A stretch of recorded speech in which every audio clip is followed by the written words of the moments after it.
And, you know, sometimes you have people who protect your people. And then sometimes you have people like Lizzo who don't really protect. Hold on, Sly, watch your mouth.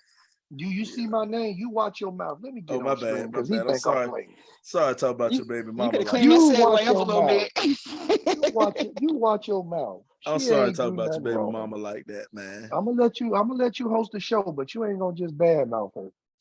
Yeah, man. But old Lizzo, man, it looked like what's going on with Lizzo is she has some of her dancers, you know. Lizzo got the big girl dance group or whatever, and they was out there dancing, and they say Lizzo wasn't the best boss.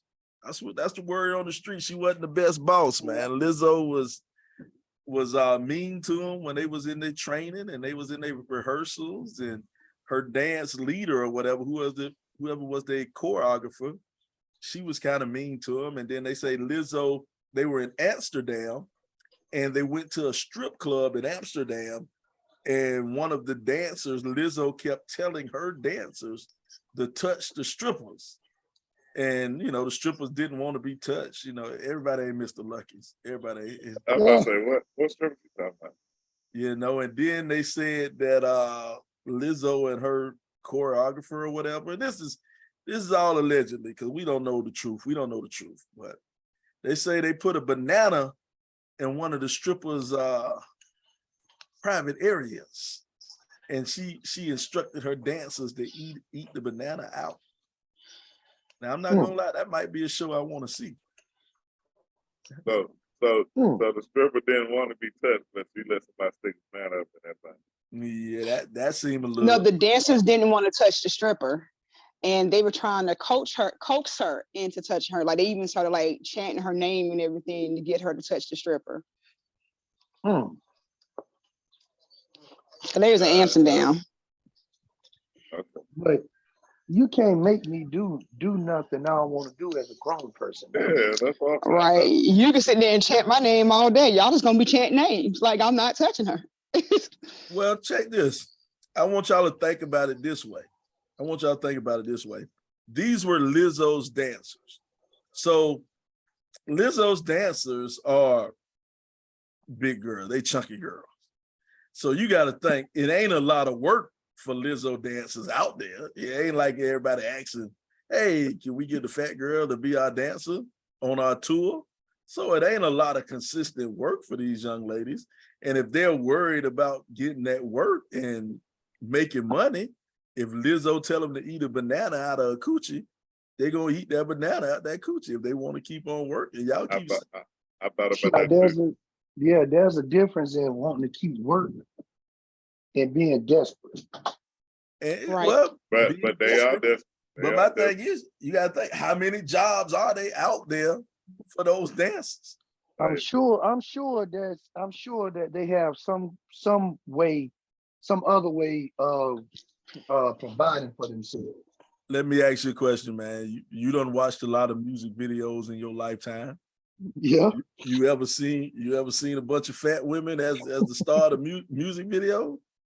I haven't back in the day, but now things are different. They ain't that much difference. Yeah, it is, man. People have a fetish. Nah, they in videos now. For bigger women. What but video? Even if it's not, even if it's outside of the video vixen or video girl field, they have some way of providing for themselves until they can get on their feet or back in.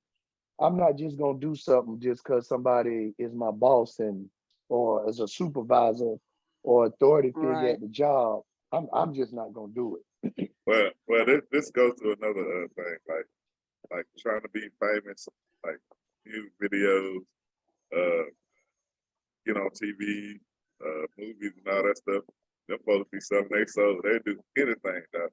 Like I know y'all don't hear about like some of these rappers and all kind of stuff like that.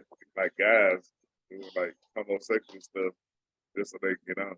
I know y'all heard about that. Like it's a lot of that going on, and we don't know nothing about that life. In P. Diddy camp. Some people do it.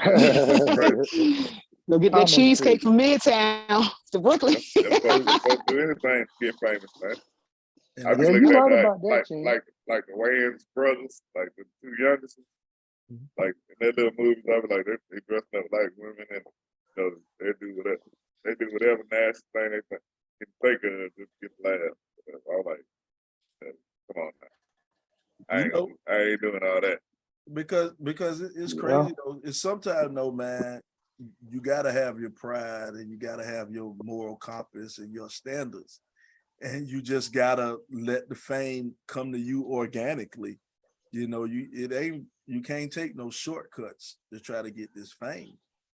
Because I mean, here at the Rip 28 podcast, man, we work hard to get where we at. I remember we had offers from some older sugar mamas. We had like 60, 65-year-old lady. She wanted me, to dance for her naked and stuff like that. But she wanted to fund the podcast and stuff like that. So, but I did it, but I ain't felt good about myself afterwards, But It was all